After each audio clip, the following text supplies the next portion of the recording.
Jody Williams, we are live, my friend. Yes, sir. What is up? How's No everyone countdowns, today? no nothing. We're just going. How are you doing? I'm doing good. Before we get things started, yes, good morning, Billy Berg. Long time no here. Welcome back to the show. Guys, make sure you like and subscribe to this channel. And Jody Williams' channel, which you can find conveniently located in the video description. Yes. And hopefully one of our moderators shows up and can post that link. That'd be awesome. Jody, what are we talking about today? Yeah, I noticed you have right off the bat, before we get into anything, your name is a little bit suspect. I want Beerman Burgoyne. Yes. Tell me about that. And before we went on live on the air, well, on Friday night, the guys from 98%, they always go live on their shows, and I kind of check in every, I checked in the last couple of Friday nights, so I checked in, and I can't remember exactly how that name came up, but I guess he has a show, and I was like, when was the last time Evan did anything on this show? Matter of fact, when was the last time Evan did anything on an arm wrestling table that meant something? And not bashing the guy, but it's like he loves to talk. That's his persona. That's what he does. But it's like going, dude, when have you pulled last? Like, honestly, the last time Evan got serious about arm wrestling when he was supposed to pull Schoolboy, then he got COVID. It's like, I pulled that guy, no problem. And then the guys were like saying, maybe we can make that match happen at Winter Blast next year. I was like, set that shit up. Let's fucking do it, So left hand, yes, left hand. Yeah. Well, why not? And you make a good point. I mean, there's a lot of guys out there that talk a really good game, and when you ask the question, when was the last time something? Dog's taking over. I got to figure out what this is now.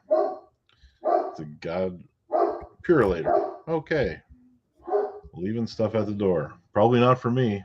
Oh, there you go. So here we go. The flavor of the topic today, and it has nothing to do with PEDs, by the way. Let's go ahead and just put that out there. But everyone's talking about the ERS system, or the AERS, something that Frank Callahan and Corey Miller put together. That's been the talk of the town. I posted something on Facebook last week, and it's been kind of spreading like wildfire, like here in Bend. Poor air quality, by the way.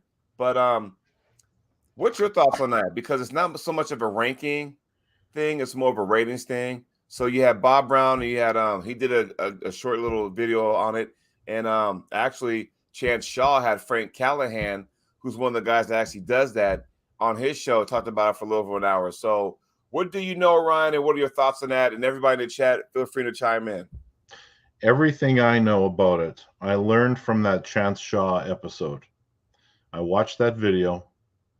It looks very interesting. It is a mathematical rating system that puts a point value on competing in tournaments, super matches, etc. And they're still working out the kinks. And they have the ability to enter historical data into that as well. And from what I understand, they have like a lot of data to still put in there. Now, this is an interesting thing because it seems to support not just where the sport was going, which seems to be everyone wants a super match, everyone wants the spotlight, but it tends to encourage people to be more active in arm wrestling in general.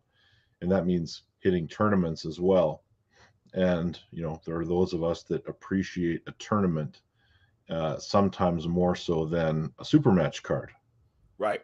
Because there are the intangibles that come into play. It's, it's been described, Neil Pickup is one of them, as being a completely different sport, super match arm wrestling versus tournament arm wrestling.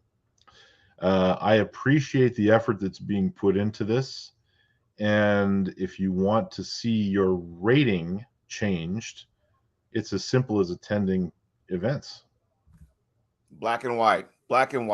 And the one thing I would love to tell people out there is that if you're really interested in this, one, you got to be patient. There's so many tournaments that they haven't even entered in the system yet. Okay. And you just got to be patient. I know people see that and go, wait a minute, I'm number 57 and I'm way better than half the guys, above me and blah, blah, blah, blah, blah. And again, this goes back to what you said, Ryan, tournament format. You got to attend tournaments for this to happen. Now, my feeling about this, I love super matches because I want to challenge myself, okay, against a certain individual. How do I stack up against that person? Fine. Tournaments, we all grew up around that. When we got into the sport, it was tournament based. It was, who can beat who on any given day. And there's also variations of, what side of bracket you're on, or, hey, did the guy had a bye in the first round and, you had a war and all of a sudden you go against the guy that Saturday had a bye. There's always kind of variation. That's just part of the sport.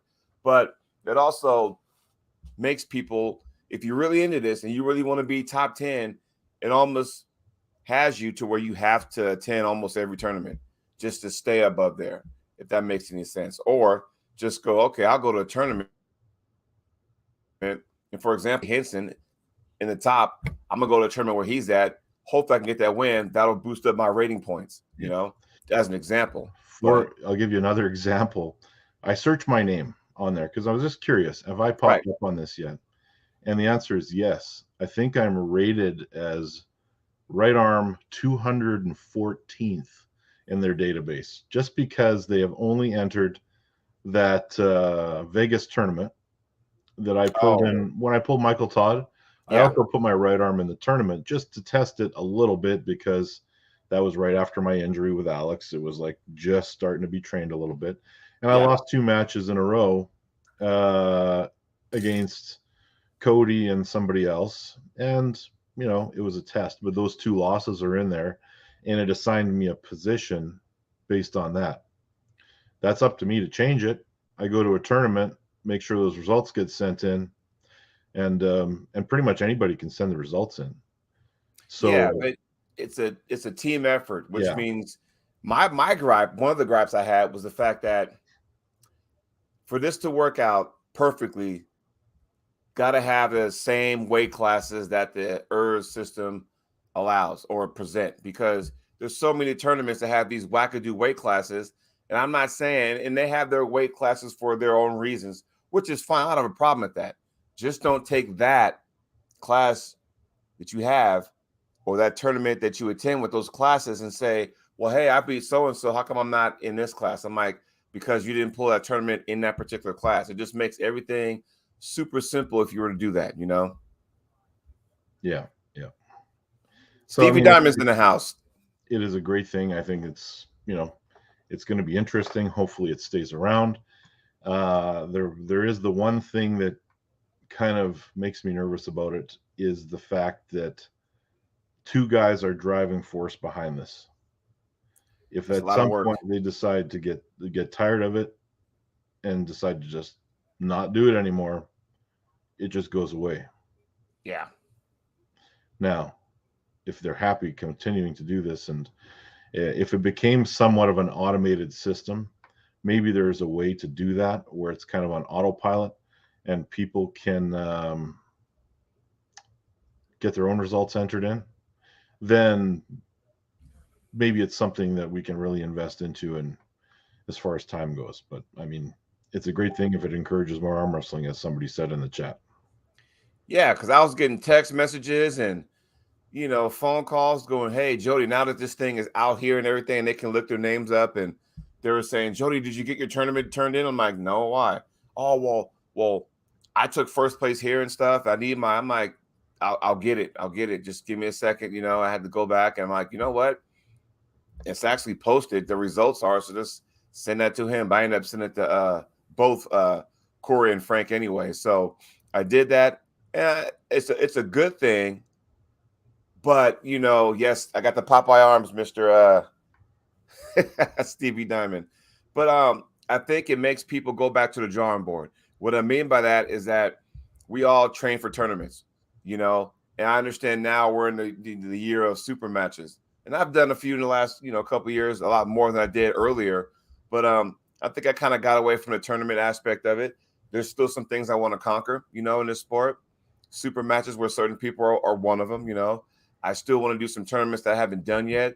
I just haven't had time, or I got sidetracked by a different event or what have you. So, tournaments is where we all kind of got into the sport and says, okay, it wasn't about the money. Okay. It was about who was going to what tournament, because either A, you're going to have two types of people. One, and we still have those, that are going to like, oh, this guy's coming. Well, then I might not go. Yeah. Blows my mind. I'm thinking, why the hell are you in this sport? Or you get two where it's like, oh, all right, he's coming. Damn, he's coming too. Some way, somehow, because you got to remember, for those people who think natively with the glass half empty about, well, I don't know, these guys are going to be here. My class is stacked. You also got to look at this.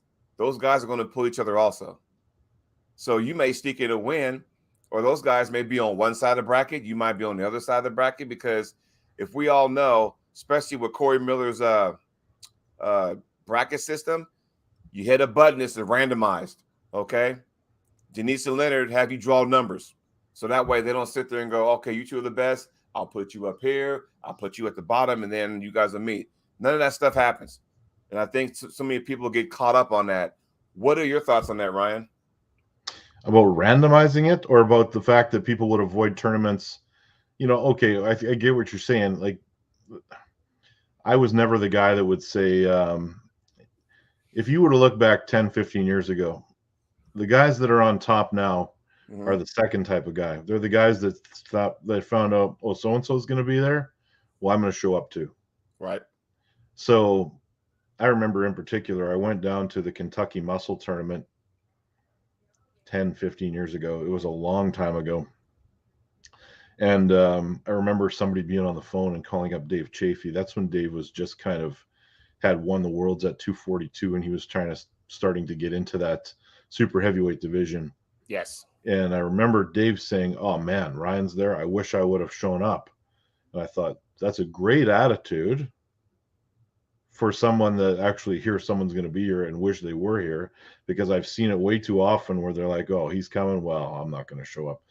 Well, that's not a sporting attitude. If you want to just show up and get something for nothing, or put minimal effort into winning an event and go home with a trophy, I mean, that's the shits.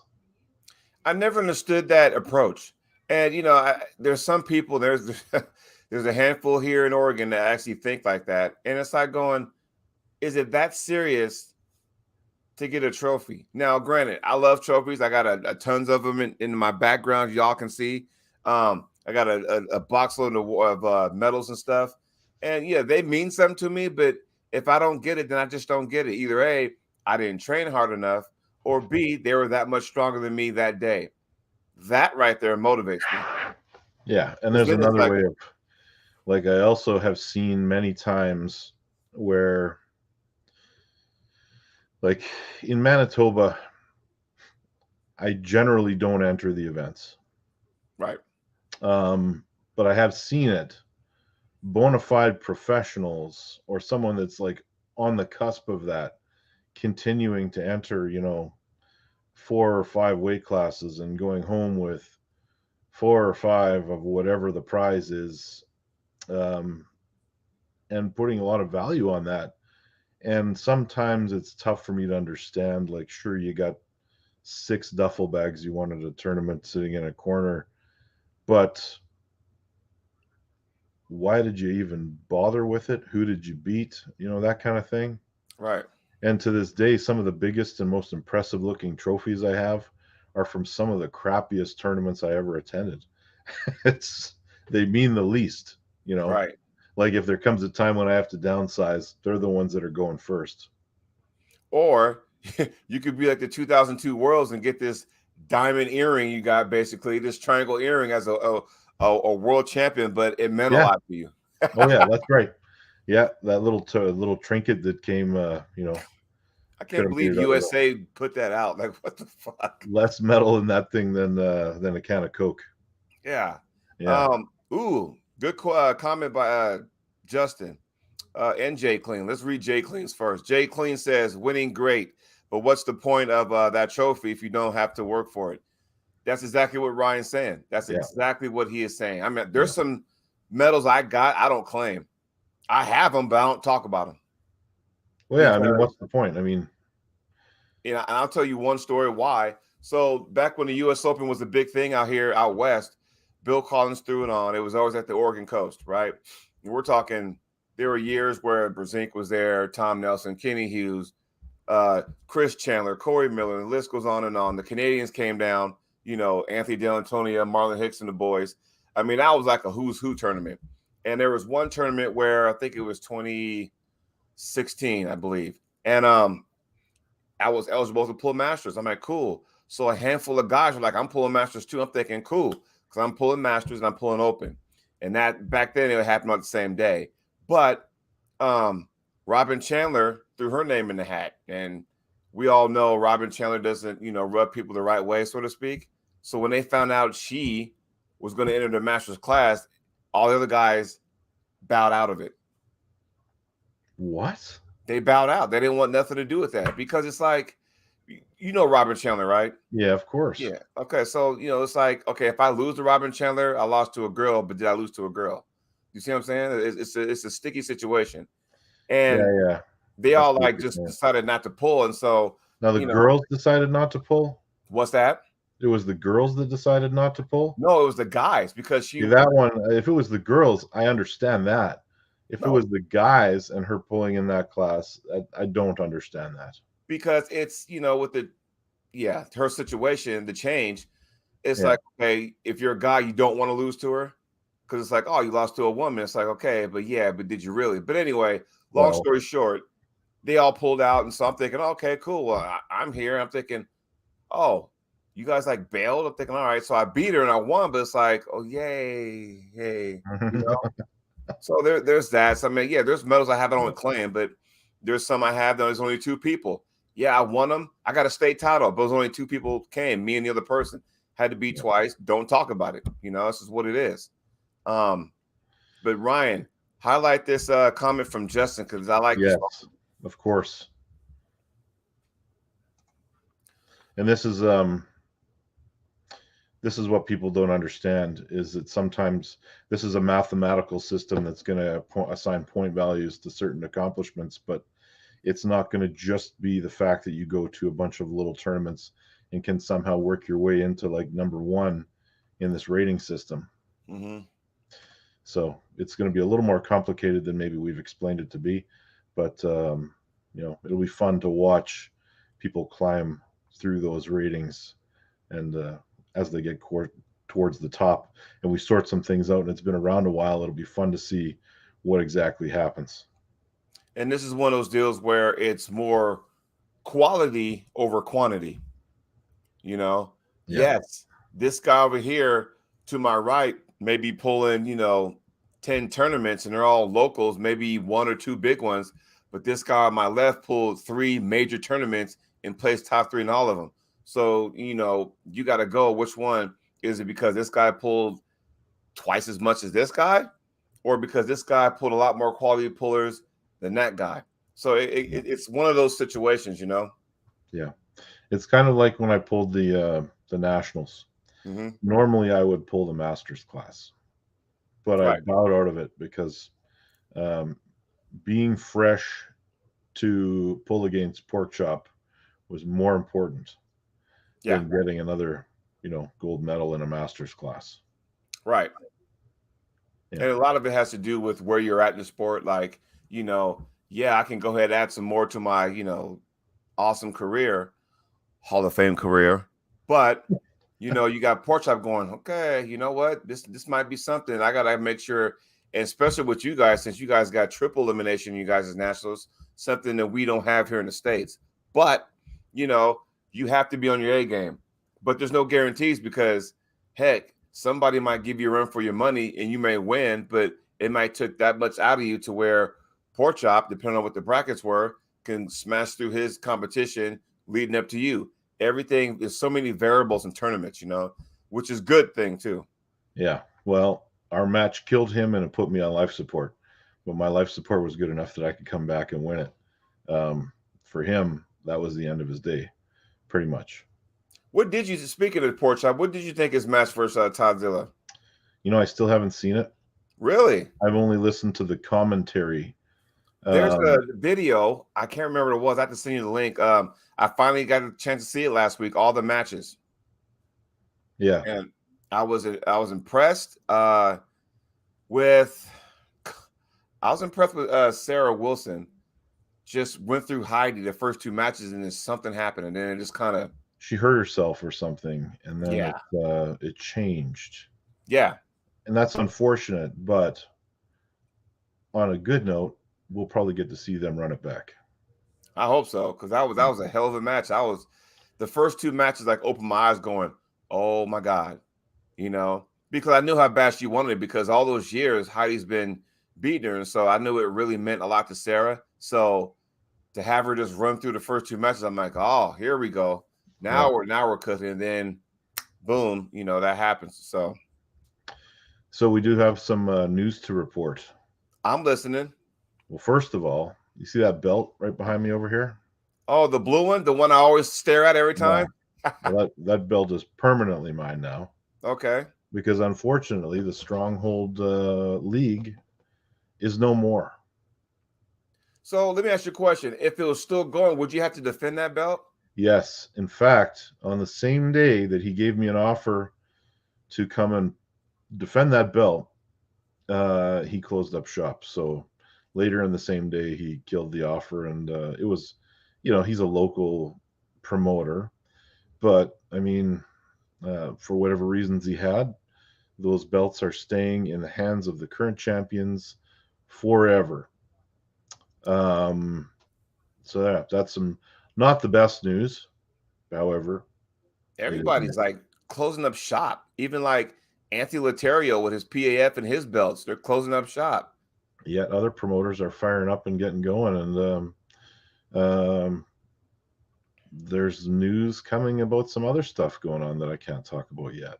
Ooh, But maybe you can tell me off air. Sorry, guys. well, I also booked my flight for Jeff's event in Vancouver. Well, yeah, you're pulling Topi, aren't you? We're pulling Topi, yep. Yeah. And I saw in Mississippi State, I got a message from Jonathan Brita that Wilton Brock is back in the sport. I saw him pull Jonathan, and is glad to see Wilton back. Knock some of that dust off. I was very impressed with him. Yeah, I was actually pretty happy to see him. We had talked about him, and I always wondered what happened. Like, he had a promising start of a career where he went to those WAL tournaments and did really, really well. Right. Yeah, and Jonathan looked impressive, Russ. You are absolutely correct about that. We did have some questions I want to get to. Not to be rude to everybody, but there was a question about, hey, if you're it's from Ward. How do you deal with rankings if you're 176 guy, pulls 200 plus and does well? Well, that honestly, a simple thing is that it doesn't do anything for your class, honestly. Now, you do get the experience. You do get to put your name out there. You make a name for yourself. But, it's almost like right now, weighing 232 pounds, which means my weight class will be 242. If I go in there and start, I don't want to say annihilating, but if I start beating people in the top 10 in the 243 and over, does nothing for me to 242. That's the only way I can answer that question. But would you be rated in that heavier class as well? So essentially, you'd be rated in 2 different weight classes? Good question. Because I'm gonna have Corey Miller come on the show on Arm Talk when I come back from vacation. That's a good question. But honestly, why would you though? Why would you be ranked in 2 classes? That's just a lot of work because Yeah, I could see it happening if it becomes truly as automated. Otherwise, like, the more complicated it is, the more likely it is to fail. So if Corey's got to pay attention, like, say, Ward, who he's asking for a reason, because Ward has a history of like pulling 3 or 4 weight classes at a time, right? So he'll jump into the 2 above him, as well as his own, and quite often does well. So we have a comment here. It says yes, ratings in every class. So I guess a guy like Ward, you could find his name in each of those classes. But if someone like Corey had to pay attention to what his actual class was, right, and kind of eliminate that result, I think that just creates too much work. I think it would be less just to let him be rated in several different weights. I mean, Corey Miller would know. He's been known to do that in years past. Absolutely. I mean, guys like Cobra Rhodes or even John, who when he was lighter could pull up in a couple of weight classes up, and it's it all becomes pretty interesting. In Canada, or I believe it's actually at the Worlds, you weigh in at your weight and you can't just pick a class above you. I believe the rule is you can go up by one class. Wait, say that one more time. This is at. I believe there is a WAF rule. Now I'm open to be corrected. Right. But I think it's not just wide open. That let's say there's an available spot at 243 and over and you're a 176 pounder. I don't think you can just jump into that. I think the rule is you have to pull within a class or two of what you actually weighed. Gotcha. Yeah. Okay.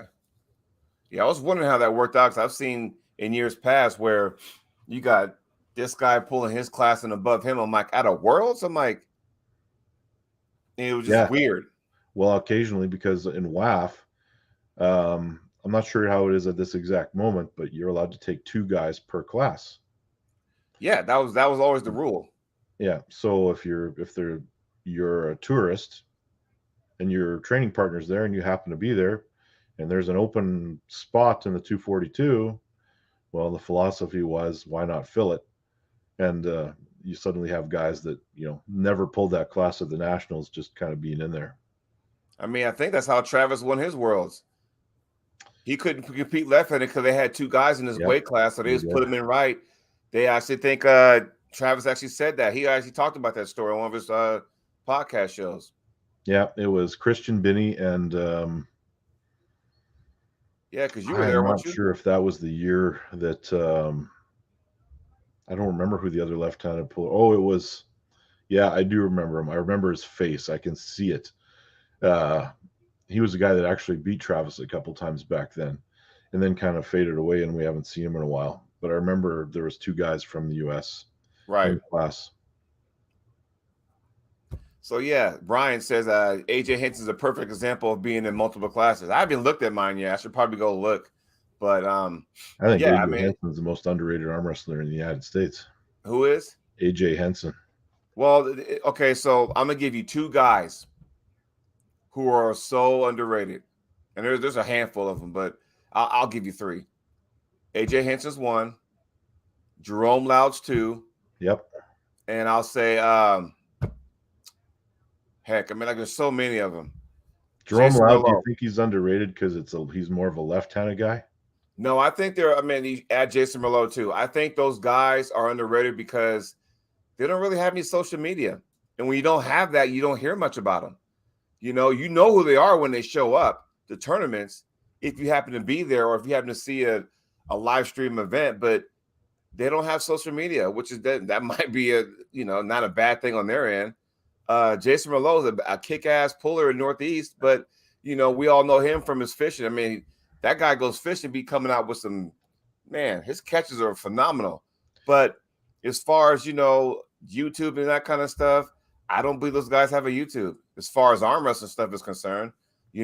Heck, I mean, I'll give you another guy. I don't think he's underrated, but he just doesn't, Adam Warzinski, who just got the call. He's going to East First West.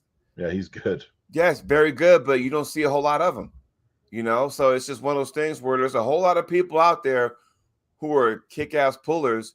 Just because they're not household names does not mean they don't exist. That's where I'm getting at. Yeah. And when we say household names, we mean in arm wrestling households, because most people don't have a favorite arm wrestler in their household. I still run into people that don't even realize it's a sport. Right. And like Rush Schroeder said, they don't get out much. And when they do, you know who they are. I mean, look at Jerome Loud. He went to IFA Worlds and just walked through everybody. I don't think he lost a damn match. He won, He's very, very good. And we don't see him much. And that's a shame. Yeah. I mean, I think the last match he lost to Pablo earlier. Was it earlier this year or last year? He had lost to Pablo. But, I mean, we're talking, the guy's hand, I've never met him in person, but just watching his videos, his hand strength is just phenomenal, right? Adam Warzinski, I met him in Arizona this spring at that Arizona State Championships, and his actual right hand is a lot bigger than his left. like physically. Yeah. Oh man. Yeah, then you got guys like him, like Bowen, right? Like Bowen, household names. Yeah. Oh boy. but that's his Well, job, folks. That's his job, is to have all eyes on him. That's where he comes from. So yeah. Well, what else we got here? how about that Ron Bath, huh? Oh, the immortal Ron Bath. That should be his nickname. You can take it from Hulk Hogan. Well, I mean, the guy just walks in there and just, walks through everybody. I'm like going, that guy, for his age and all the accolades he's got and all the years he's put in, and to still compete at a high level, it just blows me away. If John Brzenk did not exist, we would talk about Ron Bath in that way. Yeah, no doubt. Yeah. And he, I believe, is still the man that has the most legitimate pin victories over John Brzenk. I would agree. I don't think anyone has surpassed that. I don't think anybody will, actually. Well, I don't think so. Not at this point. I mean, there's just not enough time left. And, Right. These guys aren't pulling tournaments anymore. Well, Ron is, clearly. John doesn't seem to be, unless there's a major prize at stake. And that's the thing. Yeah. Because you got John's taking Matt. I mean, he done retired, I don't know how many times, and he's come back. Okay, fine, I'll come back out, shoulder and all. Fine, let's go. He's winning. He'll take a loss, and he'll start winning again, right? And then he took a loss, and he'll bounce back. Meanwhile, Ron will pull a super match. Okay, worked good, didn't work good, back to tournaments. Then he'll pull another match. All right, then it's back to tournaments. So he's just constantly on the go. So I applaud people like that, because they're just, you go losing East versus West, then you come back and kick ass at a tournament. You go pull Chan Shaw and win, then you come back and kick ass at a tournament. So he's just, on and on and on, I would still like to see another super match between John and Ron. I would love that. I mean, if you want to see the back when they were at their peak, I mean, just go look up Ron Bath versus John Brzenk in one of Gary Roberts' RMTV videos. There's one up there, and wow, just the intensity of those guys, Yeah. But Ryan, somebody asked you earlier in the chat, how do you feel against Robbie Topi? How do I feel? How do I feel I'm gonna do? Like, what are your chances against him? Well, I'm gonna win. That might have been a stupid question, but yeah, I mean, in devastating fashion. I'm going to be so fast, so strong, and 300 pounds. Oh yeah, you're doing that thing now. So now you're like down to 300 now, right? Well, I'm not down to 300 yet, but I'm getting there. Right. I'm almost in the 340s. So how's that working out for you with that new training thing? Jay Clean, I know Jay Clean is gonna say love the confidence, but we have. How's the training working out, man? It's going good. Like, I feel good. I feel strong. I wake up at 5:15 every day without my alarm to get into the gym. Nice. And nutrition is on point. Everything's going well. We have a practice coming up this Wednesday, which is the first meaningful one that we've had, I think, since the Nationals. We've had a couple, but man, I love it. I am excited to be about training. And I hated Stevie feeling stronger after Iceland. Yes. The one thing about that makes me confident, makes me feel good, is the fact that I kind of can't stand it when I go away and I'm doing stuff other than training. I want to work, I want to do my job, and I want to train until the time of that event. And I don't want to lose focus on that ever. Here's something for you, though. I'm going to Vegas. I'm going to be in Vegas from the 10th to the 15th of October. Okay. And I've already talked to Brandon Allen, and we're gonna have a practice down there while I'm there. Nice. Go ahead and get footage of that. Hey? Get footage of that. Yes. I will. Yeah. No, he's gonna set it up. hey, maybe we'll even see some of the big guys come out of there. Like they'll be, I mean, in Vegas, who knows? You never know, because all he has to do is say, "Hey, Derek Smith, Mega Mike, won't you come up here? Espey's in town." Yep. Now that right there, that'll be some serious footage. Speaking of which, did you get any, with you and Hafner? No, I was at his gym and I actually was training there, and I ran into um, his training partner, and I chatted with him, and he told me he's away traveling. He said otherwise he's here every day. But So when you were there, did you, what kind of, I know you got some tips on how he trains, and did you kind of say, huh? I mean, I know you were picking his training partner's brain about the workouts and stuff. Yes. of course, there's some holes in my game that I spotted just by trying some of the implements he had, and Yeah. I'm going to close those up because I really think that if Robbie had a lane that would have been exposed had I not figured that out, it would have been a kind of a long day for me. But I think that I've picked up on a few things that were I wasn't doing and I need to be doing again. Yeah.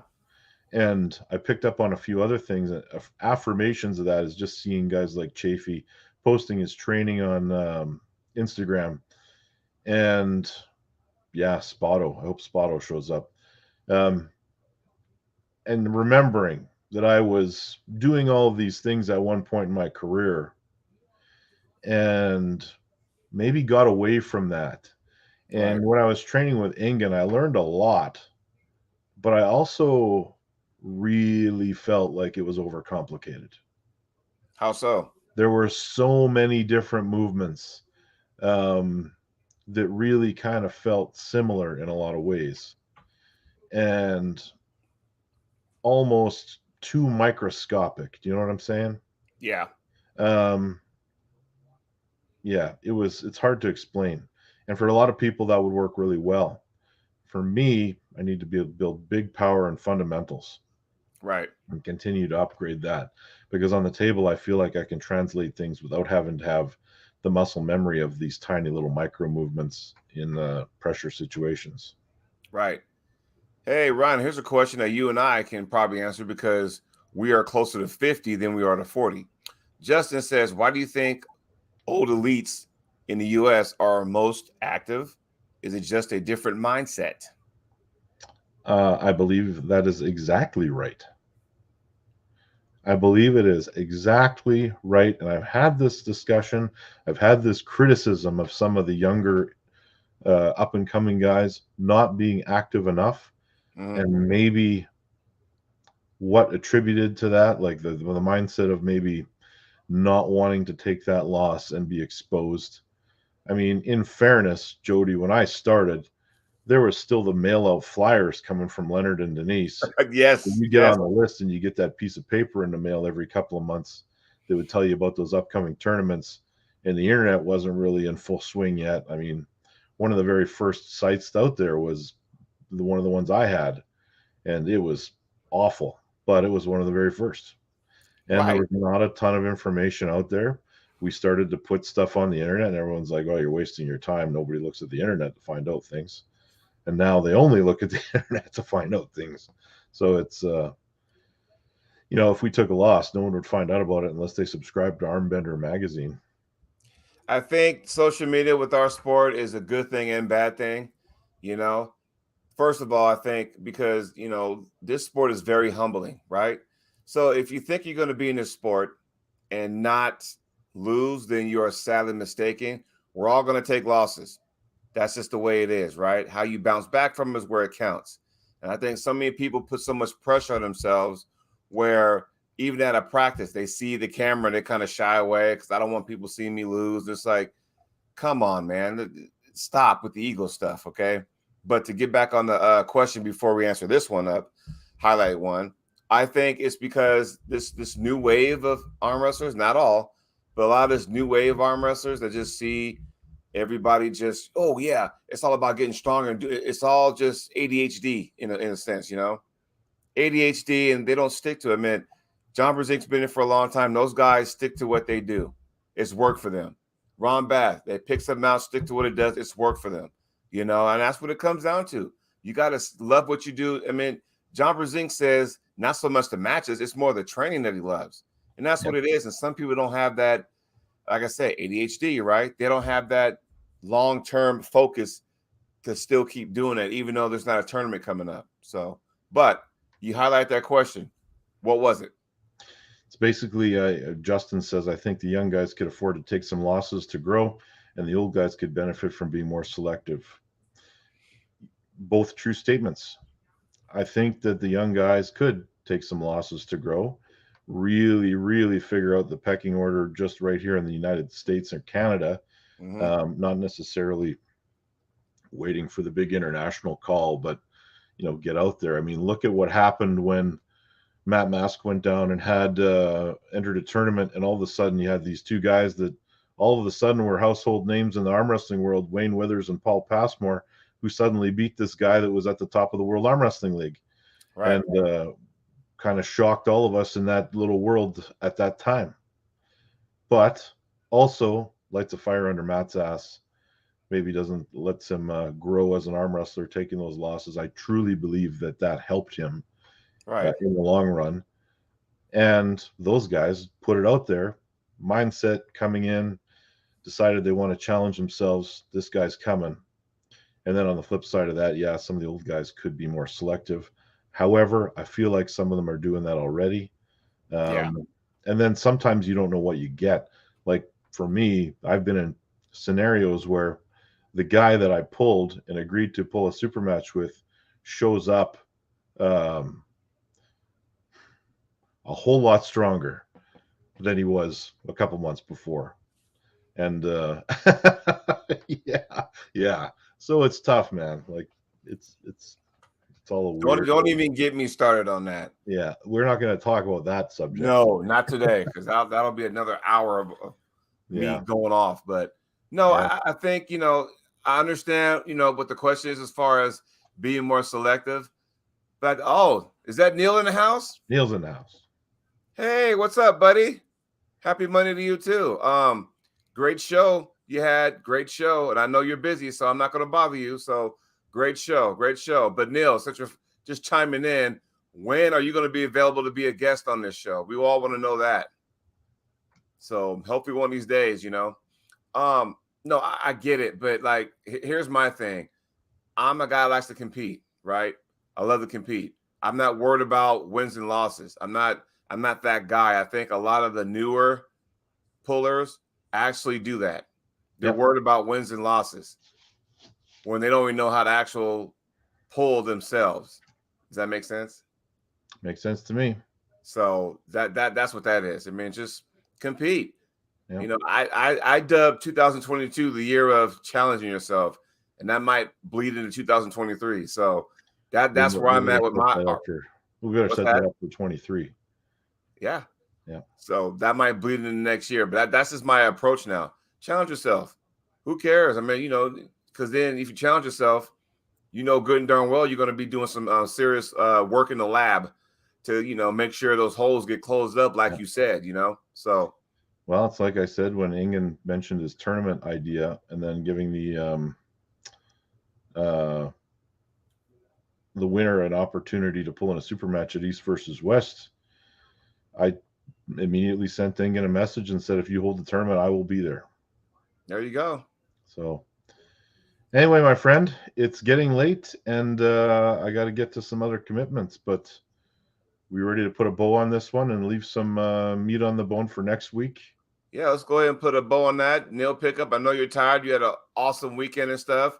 It was good to see you on the table, by the way. So maybe you can open up the Jelly Vault, and who knows? Maybe he might come out for a match or two. You never know. But yes, awesome show, Ryan. I know you're busy. I know I'm busy trying to keep everything closed, doors and windows, because the air pollution sucks right now.